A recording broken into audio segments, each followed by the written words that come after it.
bermanfaat, yaitu tekstur.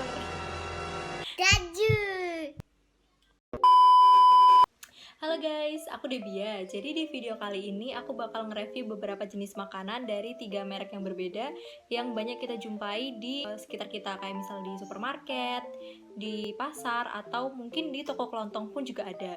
Jadi sebelum aku mulai nge-review, aku bakal jelasin di sini aku pakai uji threshold.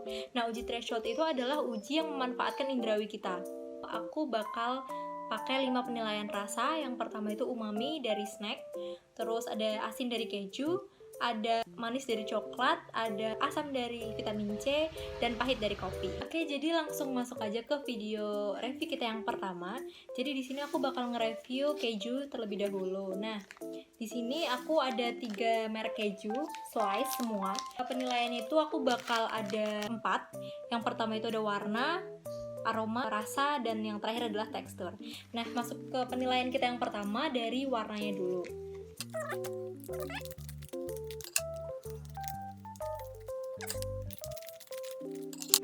Nah, jadi dari ketiga keju ini, kalau misalnya dilihat-lihat, aku ambil dulu, kayak gini. Yang McD yang paling gelap. Nah, yang Pro Cheese sama yang Kraft itu hampir sama warnanya. Dari semua keju ini, mostly warnanya itu kuning kan?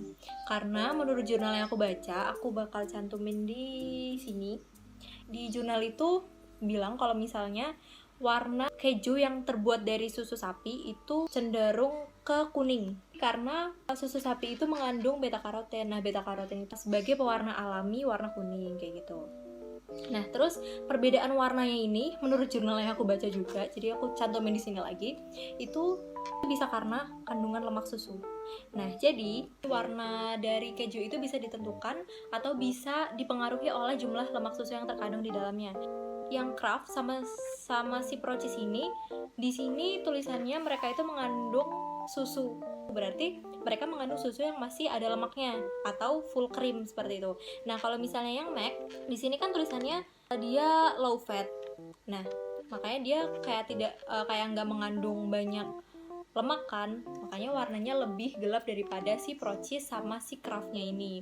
Nah, karena pigmen karotenoidnya itu nggak banyak dilarutkan oleh lemak susu yang digunakan kayak gitu. Terus habis itu selain karena lemak susu juga bisa karena pewarna yang digunakan. Nah, jadi si McD itu nggak pakai pewarna makanan. Si Kraft ini dia pakai pewarna alami Anato C175/120, sama yang si Pro Cheese ini pakai pewarna alami beta karoten CI75/130. Oke, kita lanjut ke penilaian yang kedua, yaitu aroma atau bau. Jadi aku mau bawa satu-satu dulu. Jadi kalau menurut aku yang paling bau di antara ketiga ini, maksudnya bau itu bau khas keju, di antara ketiga ini tuh yang Kraft. Nah, semua produk olahan susu tuh selalu punya bau yang khas, mau itu keju, mau itu yogurt kayak gitu. Itu tuh terjadi karena menurut jurnal yang aku baca juga. Jadi setiap ada jurnal nanti aku taruh di sini. Itu karena adanya perbedaan starter atau bakteri asam laktat yang kita gunakan. Jadi adanya bau ini kan juga karena bakteri asam laktat yang memecah laktosa menjadi asam laktat kayak gitu. Terus waktu pembuatan keju itu terjadi fermentasi. Jurnalnya di sini terjadi fermentasi laktosa, terus ada sitrat sama senyawa-senyawa organik lain menjadi ester, alkohol, dan senyawa aroma. Senyawa volatil atau senyawa aroma yang terkandung di dalam keju itu apa aja sih? Kurang lebih itu ada keton, terus ada ester, ada asam lemak, dan lain sebagainya. Itu juga aku dapat dari jurnal. Nah, jadi kenapa ada perbedaan aroma di antara ketiga keju ini? Kenapa kok si Kraft lebih bau khas susu daripada McD sama Pro Cheese? Itu karena terdapat perbedaan jumlah bakteri asam laktat yang terkandung. Jadi di sini menurut jurnal yang aku baca juga, itu semakin banyaknya bakteri asam laktat yang digunakan, maka akan membuat aktivitas bakteri asam laktat tersebut meningkat dalam memecahkan laktosa menjadi asam laktat.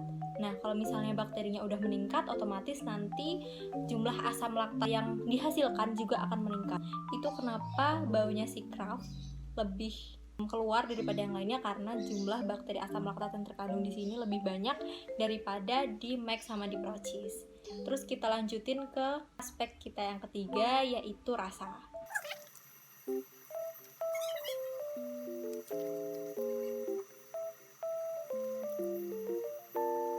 Jadi aku bahas umumnya aja. Jadi keju ini tuh ada rasa asinnya, juga ada rasa asam-asamnya gitu.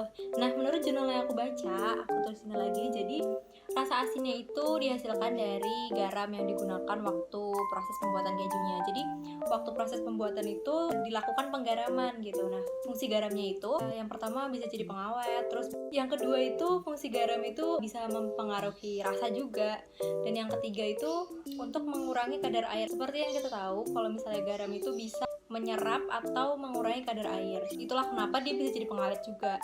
Terus habis itu, selain asin, itu juga ada rasa kayak asam-asamnya gitu. Itu dapat terjadi karena adanya kandungan lemak di susu tersebut. Jadi, kandungan lemak yang ada di dalam susu itu dapat menghasilkan asam lemak. Nah, asam lemak itu dapat mempengaruhi aktivitas lipase. Jadi, semakin tinggi kandungan lemak di susunya yang digunakan sebagai bahan baku itu, maka semakin kuat rasa yang akan dihasilkan. Kalau misalnya lemak susunya rendah, maka asam lemaknya juga rendah, rasanya juga nggak terlalu keluar kayak gitu. Yang ketiga itu bisa jadi karena ada kandungan bakteri asam laktatnya. Jadi bakteri asam laktat itu bisa menghasilkan asam laktat. Nah, asam laktat itu kan yang namanya aja asam, itu bisa mengakibatkan adanya rasa asam ketika dimakan dan aroma-aroma sedikit asam kayak gitu. Itu untuk aspek rasa. Oke, jadi untuk tekstur sebenarnya semuanya itu hampir sama, dari Kraft, procis sama mac itu hampir sama. Mereka sama-sama lunak. Nah, tekstur yang lunak itu bisa disebabkan yang pertama karena kandungan lemak susu yang ada di dalamnya sini. Jadi lemak susu itu kalau misal dia dihomogenisasi, itu bisa menyebabkan globula lemak menjadi lebih kecil dan luas permukaannya jadi lebih besar. Nah, kalau misalnya ukuran globula lemaknya itu jadi kecil, itu mudahkan dia untuk masuk dan terdistribusi ke misal kasein. Nah, terus habis itu kaseinnya jadi terbuka dan teksturnya menjadi lunak. Yang kedua karena adanya kandungan protein. Jadi protein itu dia bisa untuk mengabsorpsi air. Jadi semakin tinggi kadar proteinnya, maka teksturnya akan semakin padat atau semakin kompak. Nah, faktor yang ketiga itu karena kadar airnya. Kalau misalnya kadar airnya sedikit, maka matriks proteinnya akan semakin kompak dan teksturnya akan menjadi semakin keras. Oke, masuk ke produk selanjutnya adalah vitamin C. Jadi di sini aku pakai 3 merek vitamin C juga. Yang pertama ada Vise, yang kedua ada Vitasimin, dan yang terakhir ada Sonse. Jadi tekstur dari ketiga tablet hisap ini tuh keras dan emang sengaja dibuat keras karena ciri dari tablet hisap itu memang teksturnya keras. Pembuatan tablet hisap itu menggunakan metode granulasi, biasanya menggunakan granulasi basah, di mana dalam pembuatannya itu menggunakan bahan pengikat. Nah, bahan pengikatnya itu macam-macam, bisa dari gelatin, bisa dari PVPK 30, bisa dari maltodextrin, bisa dari gom Arab. Fungsi dari si bahan pengikat itu adalah untuk mengikat granulat sehingga dapat membuat tekstur dari tablet hisap ini semakin keras dan semakin kompak. Penilaian yang kedua yaitu penilaian warna. Jadi dari 3 tablet ini bisa dilihat kalau misalnya warna yang paling terang itu dari Sonse. Ini Sonse, ini Vitasimin, dan yang ini adalah Vise. Jadi yang paling terang adalah yang si Sonse ini. Jadi walaupun beda, mereka tetap range-nya dari orange sampai kuning karena memang vitamin C identik sama warna kuning atau oranye kayak gitu. Nah, kenapa ini bisa beda warna kayak gini? Karena kemungkinan ada perbedaan pewarna yang digunakan. Nah, kalau jurnal yang aku baca untuk vitamin C itu menggunakan orange crunch gitu. Tapi di sini nggak ditulis mereka pakai pewarna apa di komposisinya karena emang di sini nggak ada komposisinya. Kemudian lanjut ke aspek berikutnya yaitu aspek rasa.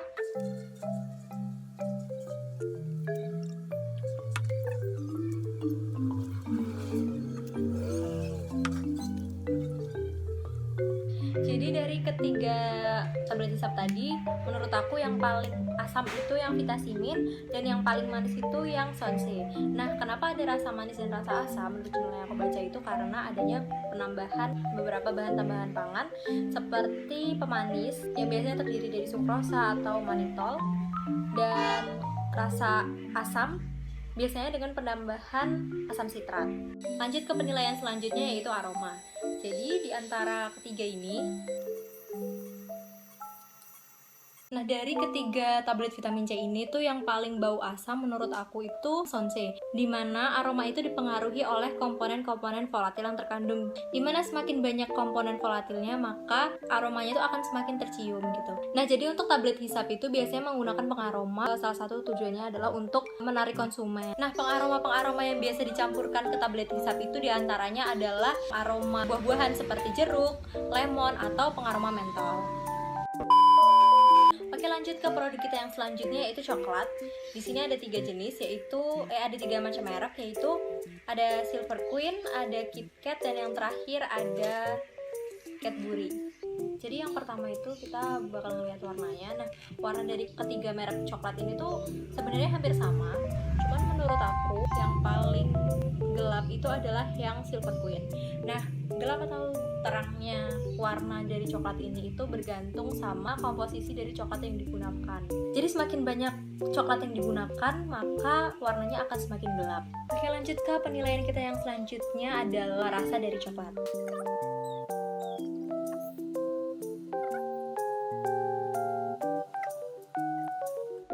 Jadi sebenarnya rasanya dari coklat ini tuh sama aja, kayak ya rasa coklat, manis. Cuman yang membedakan di antara semuanya itu adalah si Cadbury itu rasanya benar-benar pure coklat dan susu dan manis kayak gitu. Sedangkan yang Silver Queen itu tuh ada rasa gurih-gurih dari metenya, dan yang KitKat itu juga ada rasa lain kayak rasa gurih-gurihnya dari biskuit gitu. Nah rasa manisnya itu disebabkan karena adanya tambahan gula. Terus rasa susunya itu disebabkan karena adanya tambahan susu. Dan memang komposisi di sini tuh yang paling tinggi atau komposisi yang nomor pertama itu gula.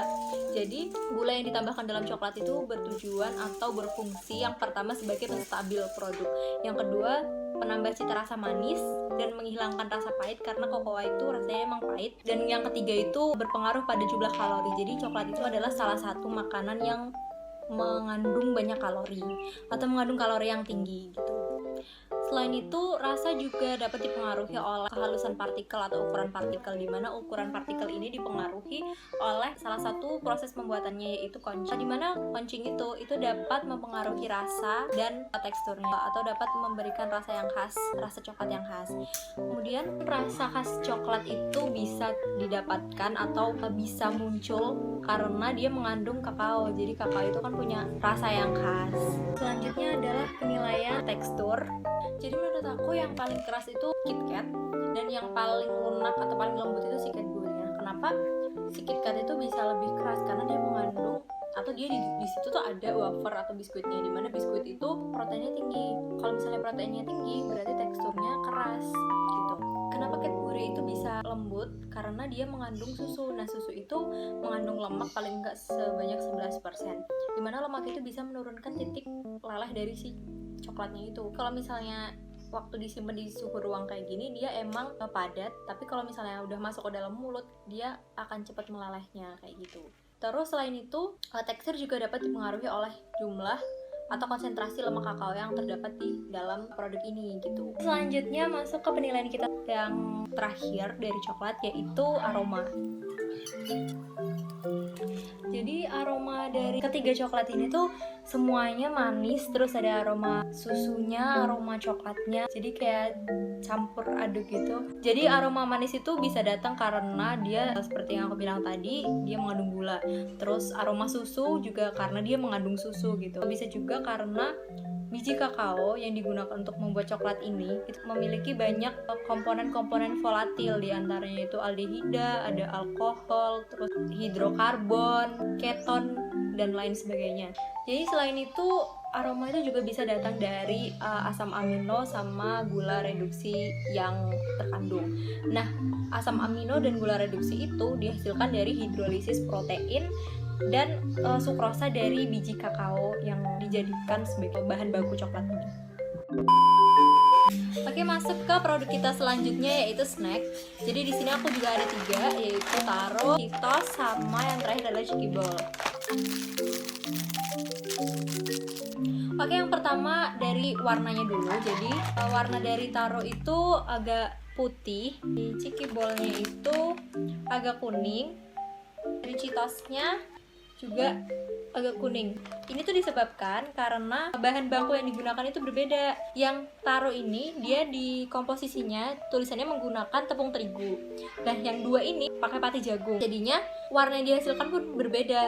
Nah, kalau yang di tepung terigu dia mengandung gluten. Jadi gluten itu kan kayak yang kita tahu itu identik sama warna putih. Jadinya taro warnanya juga putih. Nah, sedangkan yang cikibol sama Cheetos itu kan dari pati jagung. Pati jagung mengandung pigmen karoten. Pigmen karoten adalah pigmen yang identik sama warna kuning. Jadi kenapa ini bisa warnanya kuning? Selain itu juga bisa karena adanya pewarna yang digunakan. Pewarnanya itu bisa dari perisa. Yang di sini kan ada warna sedikit ijo-ijonya, itu dari rumput laut. Terus ini kaldu ayam, sama yang ini dari jagung bakar. Terus yang kedua aroma. Jadi aromanya itu ada datang dari perisa. Jadi perisa itu memberi peran dalam aroma yang dihasilkan. Selain itu juga aroma itu bisa berasal dari bahan-bahan kayak misal margarin, terus bahan bakunya kayak jagung atau terigu, terus habis itu bisa juga karena adanya bumbu. Terus lanjut ke penilaian yang selanjutnya, yaitu tekstur. Jadi teksturnya ini kan kayak keras, renyah, sama garing. Kenapa teksturnya bisa keras, renyah, terus garing? Itu karena pada proses pembuatannya pakai proses ekstrusi. Jadi di ekstrusi itu ada proses pencampuran, pemanasan, terus yang terakhir adalah pencetakan. Nah, pencetakannya itu tergantung dari setiap snack yang akan dihasilkan. Nanti hasilnya yang akan dikeluarkan itu mengembang tapi keras gitu. Nah, ekstrusi itu kan fungsi utamanya itu adalah mendenaturasi protein-protein dari si bahan baku supaya nanti bakal terdenaturasi dan membentuk tekstur yang keras. Selanjutnya, kerenyahan itu tuh bisa dipengaruhi oleh beberapa faktor. Yang pertama adalah derajat gelatinisasi, yang kedua derajat pengembangan, terus habis itu kandungan air, terus yang terakhir indeks penyerapan air. Kemudian selain itu juga bisa tergantung pada bahan tambahan pangan yang dimasukkan ke dalam sini. Kemudian untuk rasa, jadi rasanya itu dari semuanya yaitu tuh gurih. Terus yang paling asin itu yang si Cheetos, dilanjutin taro, abis itu Chikiballs. Jadi kalau menurut aku yang rasanya pas itu si Chikiballnya, kayak nggak terlalu asin tapi juga nggak terlalu manis, kayak rasanya pas gitu. Bisa aja di Cheetos kandungan garamnya lebih tinggi, disusul sama si taro, disusul sama si Chikiballs. Jadi rasa gurihnya itu tuh bisa datang dari kandungan glutamat. Kalau di sini glutamatnya itu mononatrium glutamat. Di sini juga sama, mereka bertiga di sini mononatrium glutamat. Nah, itu tuh bisa memberikan rasa gurih atau umami pada snack ini gitu. Adanya rasa gurih itu karena dia mengandung yang tadi aku bilang mononatrium glutamat atau monosodium glutamat. Selain itu juga mengandung ribosida yang terdiri dari inosin monofosfat atau guanin monofosfat gitu. Terus, nah mononatrium glutamat itu bisa memberikan rasa gurih karena MSG ini adalah garam natrium dari asam glutamat yang merupakan senyawa yang emang ditujukan untuk memperbaiki atau mempengaruhi cita rasa. Dan itu tuh udah banyak banget digunain di seluruh dunia. Terus habis itu glutamat itu adalah asam amino, dimana itu adalah salah satu senyawa yang emang terkandung banyak di bahan pangan yang sehari-hari kita makan kayak gitu. Jadi kan itu ada yang bebas dan ada yang terikat. Nah, yang bebas itu tuh banyak banget kita temui sebenarnya di bahan pangan yang setiap hari kita makan kayak gitu. Si glutamatnya itu kalau misalnya dikasih natrium, ion natrium, itu akan menjadi MSG. Kandungan MSG yang lebih tinggi akan menghasilkan gurihnya lebih kerasa, umaminya lebih kerasa kayak gitu. Habis itu komponen lain yang mempengaruhi rasa itu adalah dari perisa yang digunakan. Kalau yang ditaro ini kan rasanya lebih ke rumput laut karena emang di sini dia dikasih perisa rumput laut. Kalau yang di Chikiball ini rasanya lebih ke ayam karena emang di sini dikasih perisa kaldu ayam. Di Cheetos ini dia rasanya lebih ke jagung bakar karena dia emang dikasih perisa jagung bakar. Oke, lanjut ke produk selanjutnya yaitu kopi. Di sini aku pakai 3 merek juga, yaitu dari Luwak, dari Nescafe, dan yang terakhir Kapal Api. Jadi semuanya ini tanpa campuran gula. Oke, masuk ke penilaian kita yang pertama yaitu penilaian warna. Jadi kalau misalnya kita bisa lihat, yang paling gelap itu yang Nescafe, yang ini. itu bisa terjadi karena proses penyangraian yang berbeda. Nah, sangrai itu ada 3. Yang pertama itu untuk light, terus yang kedua untuk medium, dan yang ketiga untuk dark. Nah, kalau yang light itu biasanya pakai suhu sekitar 190 sampai 195. Kalau yang medium pakai suhu sekitar 200 sampai 205 derajat Celcius, dan yang terakhir untuk dark itu pakai suhu di atas 205 derajat Celcius. Oke, selanjutnya adalah aspek rasa. Nah, karena aku nggak bisa minum kopi, jadi aku bawa temenku. Tara!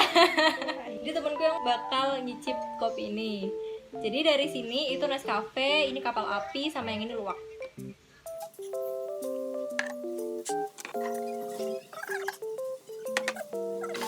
Paling pahit yang Nescafe, dan paling nggak pahit yang luwak. Oke.